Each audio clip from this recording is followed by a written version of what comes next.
Good morning student. Class 8th grammar lesson 6 विशेषण।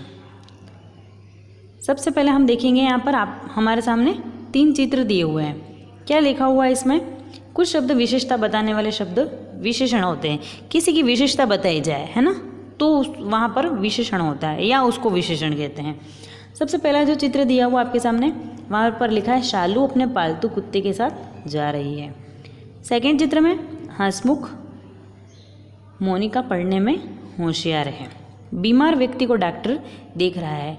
इन 3 चित्रों के माध्यम से हम ये चीज़ समझते हैं कि किसी में कोई अच्छाई हो या बुराई हो, या फिर किसी भी तरह का कोई व्यक्ति बीमार हो या स्वस्थ हो, तो अगर उसमें से विशेषता निकाली जाए तो वो इस प्रकार होती है।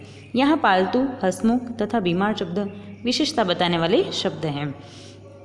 ऐसे शब्द संज्ञा या सर्वनाम की विशेषता बताते हैं, इन्हें विशेषण कहते हैं। अतः वे शब्द जो संज्ञा या सर्वनाम की विशेषता बताते हैं उन्हें क्या कहते हैं? विशेषण कहते हैं। ठीक है। विशेषण और विशेष्य, जो शब्द विशेषता बताते हैं उन्हें विशेषण कहा जाता है।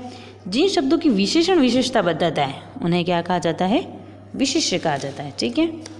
नेक्स्ट कुछ उदाहरण दिए हुए यहाँ पे विशेषण और विशेष्य। जैसा खट्टा है तो विशेष्य क्या हो गया? नींबू। खट्टा है मतलब नींबू की बात हो रही है ना, ये चीज़ हम समझेंगे। भीतरी तो हिस्सा, मुलायम हाथ, 1 मीटर कपड़ा, ऊंचा पहाड़, चतुर व्यक्ति, हाँ कोई व्यक्ति अगर चतुर हो तो वो कौन होगा? ठीक है, शहरी जीवन, थोड़ा सा पानी, मधुर वाणी, मटमेला कपड़ा, बुरी संगति, 5वां हिस्सा। ठीक है। विशेष संज्ञा या सर्वनाम शब्द ही होते हैं। कई बार विशेषण शब्द संज्ञा या सर्वनाम के पूर्व आते हैं या पश्चात। ठीक है। कई बार विशेषण शब्द में क्या होता है, जैसे वीर, वीर बालक, बालक वीर है। ठीक है। अब विशेषण के भेद, विशेषण के कितने भेद होते हैं? 4। पहला गुणवाचक विशेषण, दूसरा परिमाणवाचक विशेषण, तीसरा संख्यावाचक विशेषण और चौथा सार्वनामिक या संकेतवाचक विशेषण। पहला जो विशेषण हम पढ़ेंगे, जिन विशेषण शब्दों से विशेष संज्ञा या सर्वनाम की गुण दोष, रंग रूप, आकार प्रकार तथा स्वभाव की विशेषता बताई जाए उन्हें क्या कहते हैं? गुणवाचक विशेषण। गुणवाचक विशेषण नाम से ही स्पष्ट है। कैसे? गुण मतलब किसी के गुण बताए जाए या विशेषता बताई जाए। जैसे ग्रामीण व्यक्ति को शहरी चाल चलन का ज्ञान नहीं होता है। ग्रामीण व्यक्ति अगर कोई गांव में रह रहा है तो उसको गांव के बारे में ही नॉलेज रहता है। सेकंड, कोई कुछ भी कहे, मेहनती व्यक्ति ही सबका प्रिय होता है। ठीक है। यहाँ ग्रामीण तथा शहरी स्थान की तथा मेहनती किसी व्यक्ति के गुण की विशेषता बता रहे हैं। कुछ गुणवाचक विशेषण के विशेषण शब्द। गुण दोष में गुण और दोष दोनों आएंगे। विशेषताएं हमेशा दोनों को लेकर चलती हैं। ठीक है। जैसे ईमानदार, उदार, सुंदर, चतुर, परिश्रमी, बुद्धिमान, दयालु, बुरा, झूठा, बेईमान, क्रोधी, शैतान आदि। रंग रूप में कोई भी रंग, नीला, पीला, हरा। ठीक है। दिशा, दशा सूचक उत्तरी, दक्षिणी, पूर्वी, है ना, ये सारी चीज़ें। स्वाद, नमकीन, कोई चीज़ हमको नमकीन लग रही, कोई मीठी, खट्टी, सुगंध आ रही, किसी की दुर्गंध आ रही। आकार सूचक, आकार मतलब उसका गोल, चौकोर, लंबा, चौड़ा। ठीक है। स्पर्श सूचक, खुरदरा, मुलायम, कठोर। स्थान सूचक, मधुर, कर्णप्रिय, कर्कश आदि।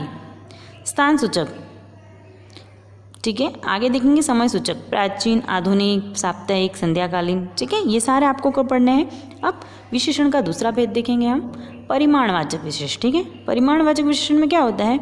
जिन विशेषण शब्दों से किसी वस्तु की मात्रा या परिणाम अथवा वजन की सूचना मिले। ठीक है। जिसका हम पता लगा सकें कि 2 किलो, 4 किलो, इस प्रकार।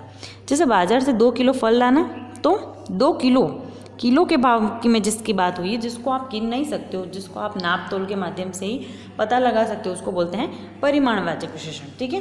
सेकंड है थोड़ा सा पानी देना। अब थोड़ा सा पानी कितना भी हो सकता है। ठीक है। कोई फिक्स मात्रा नहीं है इसकी, तो वो होता है परिमाणवाचक विशेषण। अब परिमाणवाचक विशेषण भी कितने प्रकार के होते हैं? 2 प्रकार के, निश्चित परिमाणवाचक विशेषण और अनिश्चित परिमाणवाचक विशेषण। ठीक है। सबसे पहले हम देखेंगे निश्चित परिमाणवाचक विशेषण में क्या होता है। जिन परिणामवाचक विशेषण से किसी वस्तु की निश्चित मात्रा या परिणाम की सूचना मिले उसे निश्चित परिमाणवाचक विशेषण कहते हैं। निश्चित पता चले हमको, जैसे भैया 1 किलो प्याज देना, ठीक है, पता है कि 1 किलो ही चाहिए, मेरे लिए 3 जोड़ी वस्त्र काफ़ी रहेंगे, ठीक है, 3 जोड़ी से 4 जोड़ी नहीं होंगे और 4 से 2 नहीं होंगे। फिक्स, निश्चित का मतलब होता है फिक्स, ठीक है। तो ये होता है निश्चित परिमाणवाचक विशेषण। दूसरा है अनिश्चित परिमाणवाचक विशेषण। जिन परिमाणवाचक विशेषण शब्द से किसी वस्तु की अनिश्चित मात्रा की सूचना मिले उसे क्या कहते हैं? अनिश्चित परिमाणवाचक विशेषण। जैसे मुझे थोड़ी सी चीनी देंगे आप, अब थोड़ी तो कितनी भी हो सकती है, उसकी कोई फिक्स मात्रा या कोई फिक्स साइज़ नहीं है ना। आगे देखेंगे माली ने बहुत सारे फूल तोड़े। अब बहुत सारे फूलों में कितने भी फूल हो सकते हैं, मतलब कोई भी मात्रा निश्चित नहीं है, ठीक है, इसलिए ये होता है अनिश्चित परिमाणवाचक विशेषण, ठीक है। नेक्स्ट हम क्लास में देखेंगे इसको।